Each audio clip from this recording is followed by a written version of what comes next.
Валандовските лозари со надпревар во печење домашна ракија го означија крајот на годинашнава производствена сезона. 40 од нив ги запалија казаните за да докажат кој прави подобра домашна ракија. За да добиеш добра ракија треба да имаш добро грозје, а да имаш добра шерпа кај што се месте ракијата и често мешање, почесто мешање на ракијата. Преработка и на комињето ја, здраво грозде, чисто грозде. Сега има и органско такото, чисто еколошко, не значи со многу прске, со добри препарати.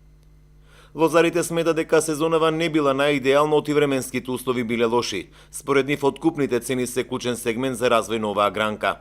Тоа никоја година нема добра цена, тоа го знаат сите, нели? Слаба цена.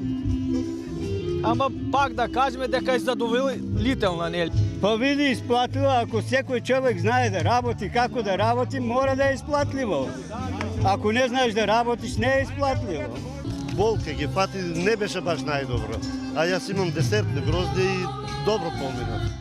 Од Министерството за земјоделство информира дека годинава се постигнати рекордни цени и остануваат на ставот за унапредување на условите за одгледување винова лоза. Имаме раст на откупните цени кои што на задоволство можеме и денес на крајот на самата реколта да ги соопштиме.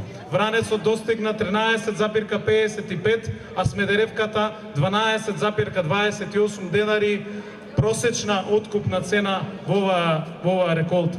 Валандово е еден од најлозарските региони во земјава. Веќе 2 децени се негуваат традиционалните вредности со цела афирмација на локалните продукти. Имаме ние вредности кои можеме да му ги понудиме на светот. Имаме квалитативни предности од кои можеме и да заработуваме. Треба само да се насочиме кон сопствените квалитети, да продолжиме да ги развиваме и да создадеме развој преку нив. Лозарството е главна гранка за жителите од Валандовскиот регион кои последниве години, освен сортите од винова лоза, се повеќе се ориентираат и на производство на десертно грозје.